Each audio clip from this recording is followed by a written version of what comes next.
Welcome everybody to the Brenton On Tour Lifecast. I am joined 1 year later from Sarah Ayres. How are you? You brought somebody along with you this time. Last time we had you along. Yeah, we'll see how it goes with him by my side today. Please introduce your trusty sidekick there today. This is my lovely husband, David Ayres. Oh, she said lovely. It was a first for everything. All to do is come on here and she finally calls me lovely. A name synonymous with amazing story that will forever go down as an amazing story. It's been 1 year. Sarah, you and I chatted last time when I did the travel cast with my co-host Mercedes Nickel, and we were chatting about the frantic madness that was your world after you guys got thrown into the bonfire. But I was curious at that point about what it was like to be a part of like David had his own schedule and you had to kind of join him in the madness in your own right. And I found that to be equally as fascinating as Dave's tale in this particular case. But it's been 1 year later. The dust has settled a little bit. The NHL is not like it used to look, and everything is just different all the way around. So let's start with, let me just get an update on how you guys are doing 1 year later. How's the madness? Is that settled? What's going on over there? Yeah, it's. I don't know if it's really settled, to be honest with you. I think it's obviously the 1 year got a little crazy there for a couple of weeks. I still have a few more interviews to do, but for the most part, people are starting to forget about it. So I think people are tired of seeing my face around now. After 1 year later, I remember getting a few texts probably 6 months after it happened. It said, "Well, I don't see your face every single day anymore." And then all of a sudden, 1 year comes around, people are like, "I'm tired of seeing your face on my Instagram or my social media." So it'll be a relief for people soon. Yeah, well, I mean, what a story though, and I mean, I don't want to tell it again because you guys have told it a billion times. But Cole's Notes version, David stuck a dagger in every Leafs fan's heart, but also inspired millions of people around the world with this amazing story about coming off the bench and beating Toronto and as an emergency backup, and it was fantastic. And Sarah, you were along for the ride, having to travel around. You were also trying to manage this thing, and you guys went and got an agent since, and just to try to carry it, kind of balance the whole thing. So Sarah, when you and I spoke last, you were still piecing the whole thing together. So what's your world? Is it more organized now? Are you breathing? Yeah, it's much more organized now. COVID helped it an awful lot, obviously, because a bunch of trips and a bunch of appearances got canceled. So it made everything a lot more manageable, and that on my end of things. And like we talked about before, Dave got the phone call after the game, said he was going to need an agent. And I looked at him and I'm like, there's no way you're going to need an agent. And I think it was 2 days later, we said, okay, you've got to get an agency doing this, because I was doing all the local stuff, but I couldn't handle any of the American side of things. So, and it got much bigger than we thought it was going to, with Upper Deck contacting us, the NHLPA contacting us. So that stuff was far from my expertise with anything. We were lucky. The guys from Carolina, the PR team from Carolina, pretty much helped us out big time with setting everything up. Obviously the New York trip was set up and everything in Carolina, but even afterwards, they were fielding messages like crazy, and they would ask me if I wanted to do this or if I could do this for them. And they scheduled everything probably for at least a month after the game. Kind of helped us get on our feet, and Sarah had a massive book full of everything that we had to do. So if it wasn't for her making sure everything was all scheduled, I would have been lost. That's for sure. The interesting part, I was obviously Walter Gretzky just passed away, and people were talking about him and just how much he loved going down to the rink and seeing everybody. And I heard a story about they asked Wayne to go down, and he's like, "I'm not my dad. I can't go down there and do this thing." And that's his thing. And it was just uncomfortable for him. Was there, before locally, were you known as sort of like, oh, he practices with the Marlies and sometimes with the Leafs and does this whole thing, and it was, make a couple of appearances, but now both of you have been thrown into this kind of appearance mode. I'm guessing without an agent, just locally down in the the local arena. Is that part obviously increased, and are you enjoying that side of it because you get a really great connection with kids now, even more so than ever. Yeah, I coach kids. I coach hockey out here in Whitby, and kids see me at the rink, and they always just want to talk. And I went to a junior game, did an autograph session. A lot of the kids come down. The kids love it. It's great, and you get to hear where the kids were when they were watching the game. Just the first thing they ask me is, how hard is Austin Matthews shot? How good is Mitch Marner? So they all want to know about all those superstars, but it's really cool to see them embrace it and how they smile every time they talk about it. So for me, that's the best part about it. Mm-hmm. Sarah, has there been any, what's been the biggest perk to this side of it, as far as a positive thing that's come out of it for you, appearance wise, or just connecting with local community or charity wise? What's been the most positive part about this?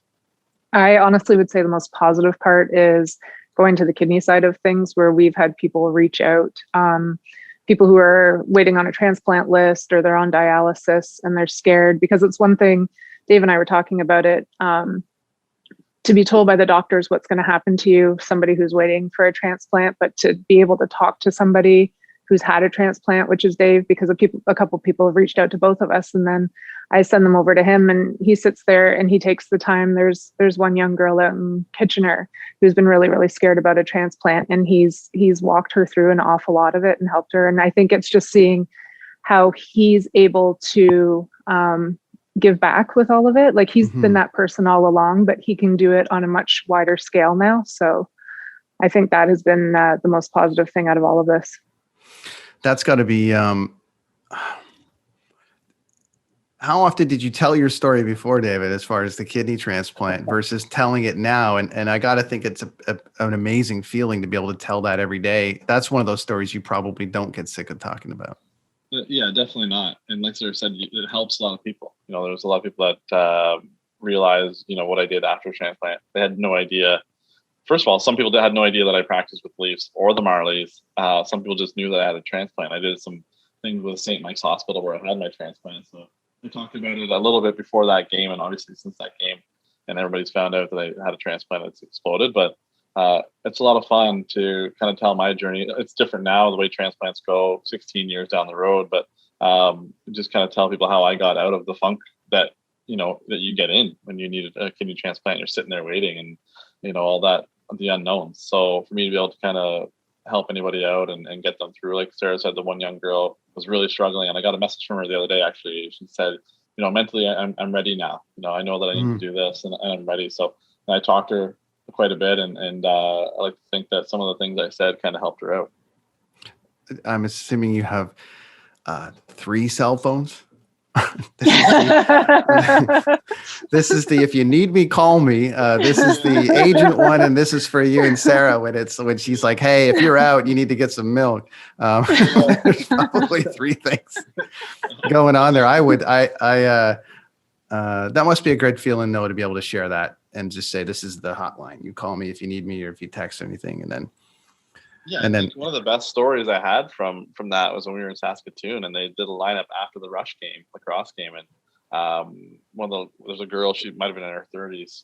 She just had a transplant maybe a month ago, before that, and they kind of cut her off because the time limit for the line was gone, and they cut her off, and she was crying, and she went to the security guard, and I kind of looked over and I said, what's going on? And she said, I drove 3 hours to come down here just to meet you, come to the game and meet you after the game. So I told the security guard to kind of move over, and kind of gave her a hug and said, this is awesome that you had a transplant. Great that you came down here. Let me know if there's anything else that you need. It was kind of, she said that what I've been doing is a huge inspiration for her. So that was probably one of my favorites. Yeah, it's a great feeling. I Sarah knows a little bit history wise for me. I run concerts for a living, and I don't have a charitable component to offer per se. I don't have a transplant story.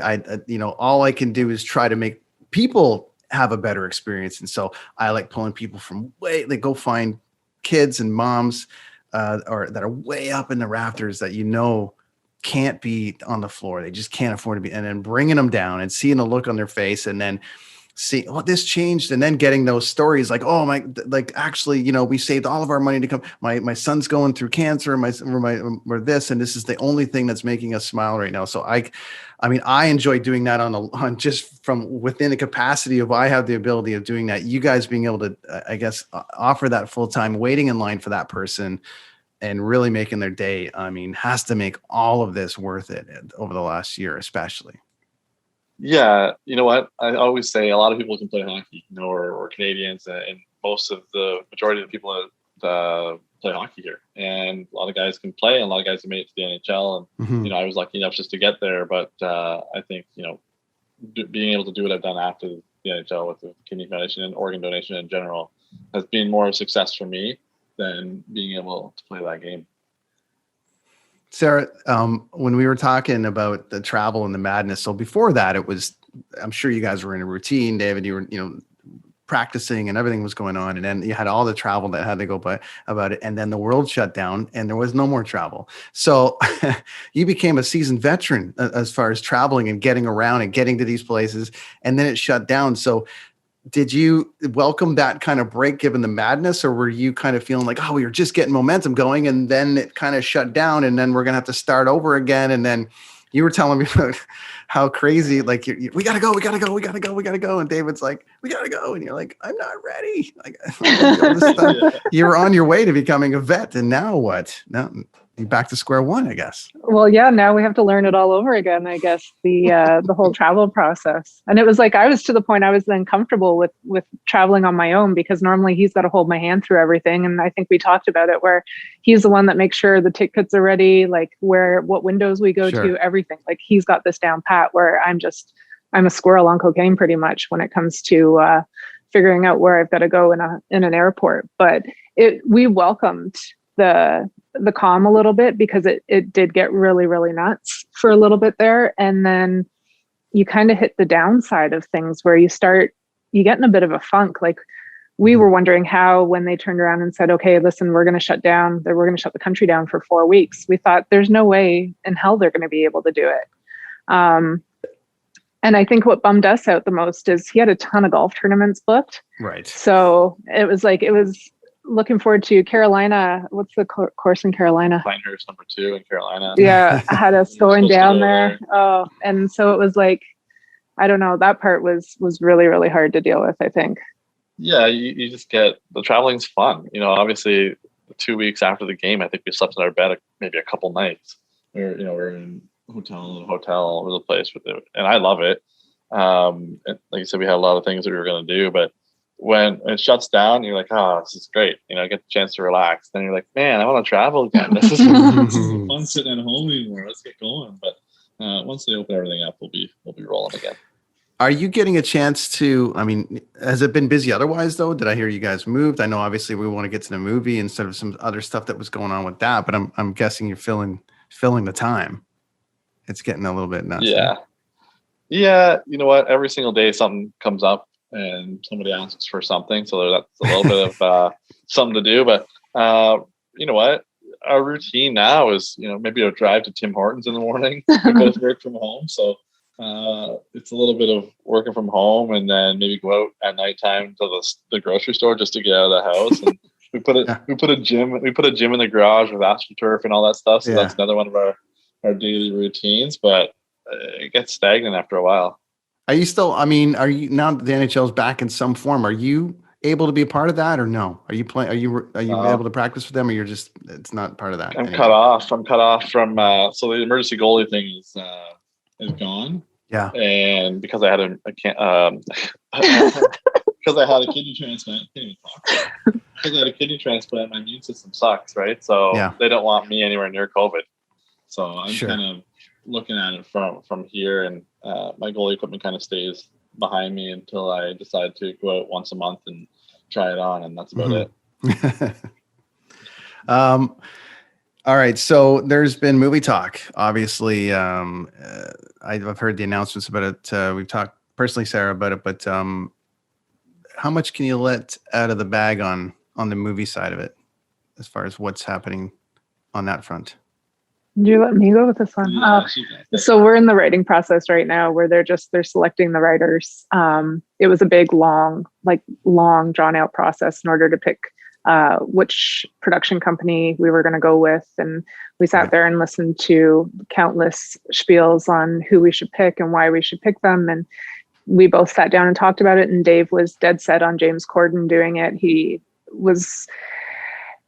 The way he wanted to portray the movie was how Dave wanted it to be portrayed, sort of thing. So we went with them and his production company. So now they're in the process of his neighbor, James Corden's neighbor, is high up in Disney, and they were walking their dogs one day and they got talking about it. So then Disney came to Dave and said, listen, we want in on this. And you can't say no to Disney when they come knocking on your door. So do you get to be in the movie? Are you going to get to be in the movie yourselves? Yeah, we'll both be able to be in it. That's one great thing with James is he said, I'll let you be in it as much as you want, be involved as much as you want, or as little as you want. And I said to him, like, can I be in the movie? It's like, oh, absolutely, we'll put you in the movie. Like, I'll get to be myself, probably playing hockey on the ice, which will be pretty cool. And Sarah will obviously be in there doing something. So, but we'll both be out there. I'm an associate producer on the movie. It's part of the contract. So it'll be cool. It'll be just a different experience, but it'll be fun for both of us. It is Hollywood and it is a movie, and I'm sure they're going to write to your, to your requests and all the rest of it, and then probably add a few things. So I'm thinking this is a great opportunity to go to James and say, okay, listen, we want to be in a movie, but we wrote this side story. So Sarah is going to be that, like, you can just write like a whole superhero bit on the side and kind of bring it in and kind of have your own little kind of side movie out of it. I think she picked out a uniform for that, actually, like the Catwoman uniform. I think she said, I have this ready for the movie, so she wants to be a superstar for sure. Maybe they're going to look at it and go, listen, Sarah, you're perfect for the Marvel universe. We've got a gig for you now. And WandaVision just wrap it. We need somebody else. You never know. Awesome. Looking forward to that. That's going to be fun. I'm sure, obviously, there's going to be delays as to when that gets filming and going. But, I mean, wow. It's going to be a great one to watch. They do that story very, very well, just with everything that they touch, I think, in that regard. So you guys must be very excited about that. Yeah, most definitely are. Yeah, it's gonna be a fun one, that's for sure. The kids are excited about it too, because they asked us if they get to go to Disney when this whole thing happens. So I'm sure well, I was gonna say I had a perks question, like what are some of the new perks that you're enjoying to this newfound thing? Before it was going to be free golf. Now that that's gone, I guess it's going to have to be Disney passes in 22 maybe or something. free golf is always the number one for me. You know? Yeah. I'll take the golf courses. That doesn't even matter what course it is. We just love to go out and golf. You know, we do a lot of it in the summertime. So anytime we get a chance to golf, free or not, we'll take it. You got to get out here. I'm in British Columbia, and I'm telling you something, man. There's some buttes out here. I'll take you to the spot where Adam Sandler punched Bob Barker out. It's just up the street. Not too bad. Okay, guys. So listen, I know your schedule's busy, so I want to touch on the 6 Degrees Challenge, and obviously it's going to wrap this week. So we're going to, Sarah, do you want to touch a little bit about about what's going on with the cause that you guys are supporting and how people can get involved? So March 11th is World Kidney Day. March is World Kidney Month. But the 11th is the day of giving. And so the Kidney Foundation is running a 24-hour fundraiser to try to raise funds for, in the way of social media and digital, the digital platforms, to raise funds for people who are on dialysis, people who need to be educated. It's just people who need emergency funds, who may have to go on dialysis, but have to stop work to go on dialysis, people who need to get to and from appointments. And so we're doing the 6 Degree Challenge, which is kind of to tell everybody that within 6 degrees, you're related or know somebody who has kidney disease, who is going to develop kidney disease. They say 1 in 10 Canadians right now have it. And it's just, the numbers are too big and they're growing. And in Ontario right now, there's over 1,170 people who are waiting for a transplant. So live donors are needed. People are needed to sign their organ donation cards like crazy. And so we're doing the 6 Degree Challenge, where we're asking everybody to throw up 6 fingers, post a picture, hashtag it 6 Degree Challenge, and just try to get as many people going to the 6degree.com or 6degreechallenge.com and donate, whether it's $5, whether it's $2, every penny is going to make a difference with it. And David, with 6 degrees, I mean, a lot of people know you now, so it's that's definitely close that 6. It's going to be almost 3 degrees there. Everybody now. That's all the way around. But, I mean, do you know how many other people in your scenario have you met, or did you know before this, or were you kind of on your own outside of who you might have met at the hospital? Did you have anybody else in your world to turn to on the kidney side? Not really. You know what? When I had my transplant, I was kind of in the dark. The first night that I spent in the hospital after I found out that I needed my transplant, they gave me a book, which we found the other day. And I read this whole book when I was in the hospital the first night, and that was my only way to prepare myself. I had no one to talk to. I had no one who'd ever been through any kidney issues before. So this thing now with the 6 degrees kind of raised a little bit more awareness. Hopefully that, someone who doesn't have kidney disease now, if they're unfortunate and they do get it, at least they kind of have somebody that they can talk to, or they know that someone's going to be around them that's dealt with it before. So like I said, I wasn't able to talk to anybody, but the Kidney Foundation is great for that, which I didn't know at the time. You can give them a call. They always have people like me who are willing to talk to anybody really, and try and help them understand what they're going to be going through. Any advice quickly that you could pass on to somebody as like a early detector? So out of this thing, like, hey, make sure you're paying attention to this, that. Is there anything you can pass on? You know what? I would get a lot of headaches, and then you just feel nauseous a lot. It almost feels like the flu. But it never hurts to get your blood work done. It never hurts to tell your doctor, hey, can we just check my kidneys? Because kidneys they call it a silent killer until it's too late. You have no idea. You just think it's a flu or some kind of bug that you have. So go to the doctor and get a quick blood test done and see how you are. Great. And the interesting part about the headaches and the flu, it's kind of what's going on with everybody. So just go get everyone. If you got any of the symptoms of anything, just don't be afraid. Go get checked out. You know what I mean? You might catch 2 things at once here. True. You might catch an early COVID diagnosis. You might catch a kidney diagnosis. All right, friends. Well, I really appreciate the time today. 1 year later, it's Sarah and David Ayres. Their life has been spinning, but sounds like it's mellowing a little bit right now. It sounds like it's mellowing a little bit, which I'm guessing, which I know you guys are very happy about. Anything to pass on before we head out? Some messages of hope here, because it has been a little bit in Ontario, especially too. It's been a little bit like stay inside. So, are you guys staying? Anything positive you can pass on to everybody as we get out of here? You know what? It's just one of those things that hopefully this is a short term. Get vaccines into us, and hopefully we'll get back to normal life. Obviously there's people that think this is the thing, and people that think there isn't. But clearly people are getting sick. So, do what you got to do for now.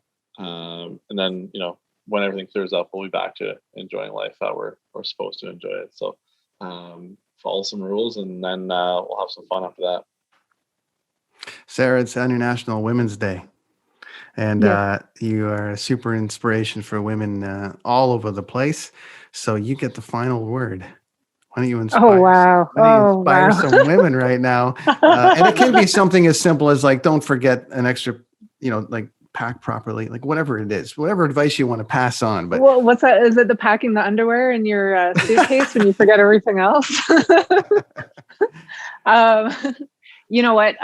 We're lucky this day and age to have the amount of women in TV, in radio, all across the board, and they're rising, and they're doing a fantastic job of getting their voices out there and getting it heard. So today, I think this year, more than any other year, it's pretty spectacular to see. It's been amazing to see. And happy International Women's Day to women everywhere for all that you do. The 6degreechallenge.com, correct? Yes, that's it. Make sure you go there, donate anything you can. It ends March the 11th. Anything will help. Thanks to David and Sarah for all your time today. I know you're really, really busy. All the best to you. Happy 1 year anniversary of the madness. Thank you. And we'll hopefully we'll talk down the road. Sounds good. Thanks for having us here.